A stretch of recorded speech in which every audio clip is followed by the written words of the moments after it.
Just put them in both of them. If you find one.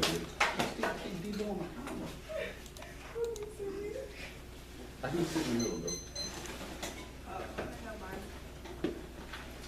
Here we go. Everyone good? Give me like 3 seconds. Sorry. Proceed.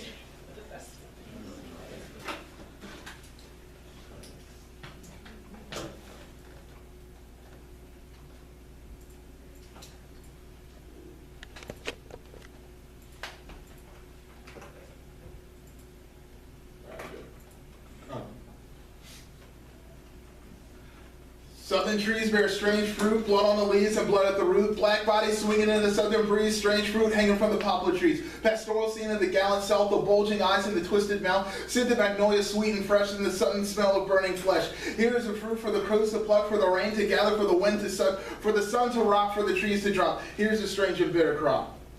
Know your history to see how we've come. Know your history before true change is done. Societal configuration, historical artifact has distorted the narrative of the black male slave. Hidden from view is the truth of the sexualization of black males in the antebellum slave era. Unveiling the story is critical. It's a moral imperative to change dominant scripts that control the identity of the black man. Foster 11.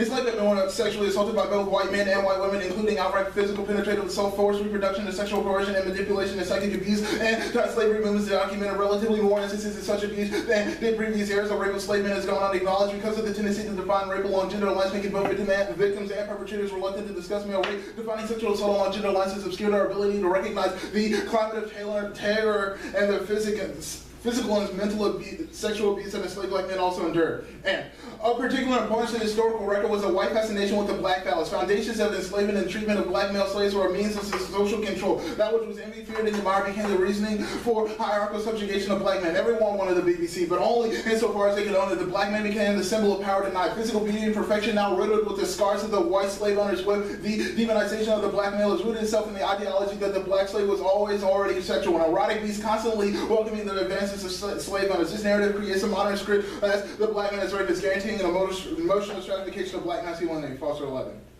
Scholarship shows us that black male bodies might well be eroticized by white observers. Anglo-American culture had a fascination with penises of black men and projected both desire and jealousy upon an objectifying a disembodied black phallus. Abolitionist movement images also fixated on the black male body's perfection, muscular bodies, and the pornographic detail exposed products enduring unjust abuse and degradation. He notes his literature idealized black male bodies in a manner that included the unusual focus on height, musculature, and skin color. An enslaved black man who was a victim of raping a white woman had his private parts cut off and thrown in his face as part of his execution. These articles also underscore how punishments for perceived versus actual sexual infractions focus on black male bodies, in particular, and maiming the genitalia of enslavement. The myth of the black rapist constituted one form of sexual abuse has contributed to the legal and political disenfranchisement of black men from the earliest days.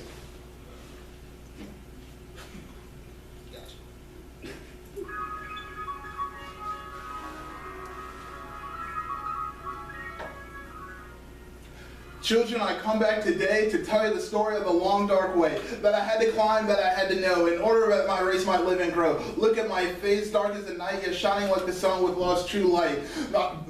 I am the one who labored as a slave, beaten and mistreated for the work that I gave. Children sold away from me, our husbands sold too. No safety, no love, no respect was I due. 300 years in the deepest south, but God put a song and a prayer in my mouth. God put a dream like steel in my soul. Now through my children, I'm reaching my goal. Through my children, young and free, I realized the blessing deed to me. Sometimes the valley was filled with tears, but I kept trudging on through the lonely years. Sometimes the road was hot with the sun, but I had to keep on till my work was done. I had to keep on, no stopping for me. I was the seed of the coming free. I had only hope then, but now through you, dark ones of today, my dreams must come true. All you dark children in the world out there, remember my sweat, my pain, my despair. Remember my years heavy with sorrow, and make of those years a torch for tomorrow. Make of my past a road to the light, out of the darkness, the ignorance of night. Lift high my banner out of the dust, stand like free men supporting my trust. Believe in the right, let none push you back. Remember the whip in the slaver's trap. Remember how the strong in struggle and strife still bar the way and deny you life. But march ever up forward, breaking down bars, look ever upward at the sun and the stars. Oh my dark children, may my dreams and my prayers impel you forever up the great stairs. For I will be with you till no white brother dare keep down the children of the Negro mother. But the story obviously didn't end there. A collective record of antebellum slavery is necessary to understanding how societal control worked against the black body in particularized ways based on gender. Current records are totalizing and ignore the particularized violence that occurred for the black male and female slave. Before you can work with any legal institution who wants to understand a legal coding was established in connection to the sexualization of the black body as a means to push them outside of federal institutions. Hartman 97. As a nation of right and blame and privilege and punishment was a central element of the construction of racial difference and distinctions of status between free white persons and black captives. White culpability was displaced as black criminality. Violence was legitimate as a ruling principle of the social relations of racial slavery. Missouri v. Celia illustrates how difficult it is to uncover the sexual violation of enslaved women because the crime surfaces legally and only as the captive confesses her guilt. Kinship and captivity designate different conditions of embodiment that reveal the determinacy of race into the deployment of sexuality and underline the mechanisms through which bodies are disciplined. Reproduction of enslavement and legal codification of racial subordination depended upon methods of sexual control, rape laws that made the rape of white women by black men a capital offense, sanctioning of sexual violence against slave women, and the commercial mediation of motherhood as a means for the conveyance of property and black subordination. Rape of black women exists as a normative fully within the purview of everyday sexual practices, whether within the arrangements of the slave enclave or within the plantation household. The normativity of sexual violence establishes a link between racial formation and sexual subjection. The absence of prohibitions and determination of socially tolerable violence sets the stage for the use of the body for pleasure, profit, and punishment. Know your history to see how they hate the grammar of anti-blackness created the site of enslavability. The black body became the object that set the stage for America's gratuitous violence against racialized, sexualized difference. The torture inflicted during antebellum capture framed the illogical practice of counterterrorism torture policies post 9/11, Mont Pettit 15.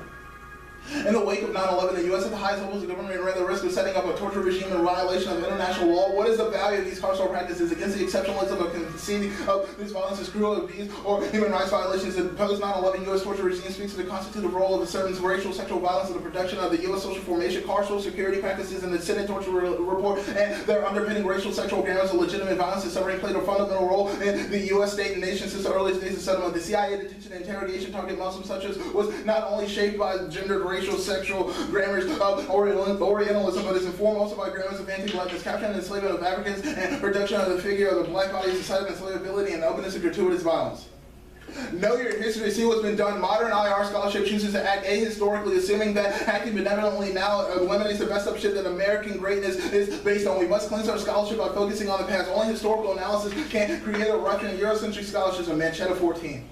IR is a discipline that needs to atone for its complicity in racial science of imperial admin. IR continues to belabor the very mentality that promotes empire and which propels us back to the very future of the Eurocentric and racial ideological base of Western and white supremacy. Fine to the happily forgotten distant past, but remains with this. IR needs to confront that its theoretical arsenal is predominantly based on Eurocentrism. If the discipline chooses not to accept this intellectual and discursive cleansing, it will continue to reproduce a politics of Western power and prejudice.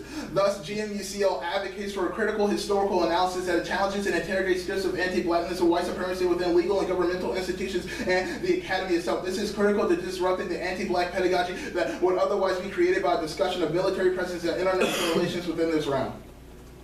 People tell us that shit has changed, that things are getting better, but each and every instance of change comes with its backlash. Just like the civil rights brought Jim Crow, and the end of Jim Crow gave us newborn insidious forms of racism that coded within legal texts and academic policies. But we're at a place like debate where we can evaluate the holes in history that allow for problems to repeat themselves. We must first be able to historically frame why the law has failed before we can investigate how to use the law. Our inclusion of a narrative is necessary to break down dominant scripts of the black body. Simply calling for change where we disprove a policy would not be enough to change the initial recognition of and criticism of white privilege and a white supremacist society. Is essential to reconstruct power on a broader base.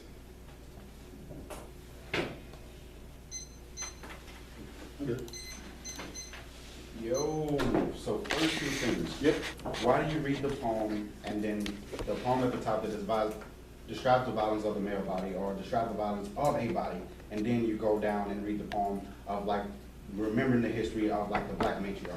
Yeah, well, I'll answer the second one about the poem that we read. One of the basic behind it was I didn't ask for the reason behind it, I asked why you read it. Why we read it? Yeah, that's the reason behind it. I don't know what the delineation is between that. The entire poem is about learning about black history. Yes, and the fact that like we're reading the Yeah, but it seems like you're trying to preempt arguments. Just like give me an answer. The act is about learning about history. So is the poem. All right, why in this space? Why in this space? One, because we're able to challenge these like dominant scripts now that are always placed on like by academic policies. What are these strips placed by?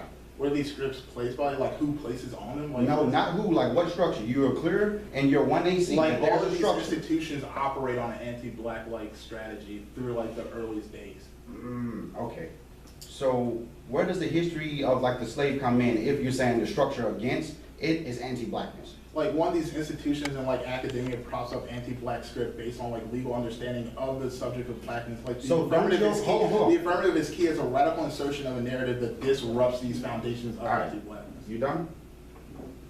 Yeah. Alright, so doesn't that mean inevitably you're gonna get co-opted in that movement of that historical analysis? Because if you're saying it's already done through legal means now, why does that mean, what uniquely about the plan changes that?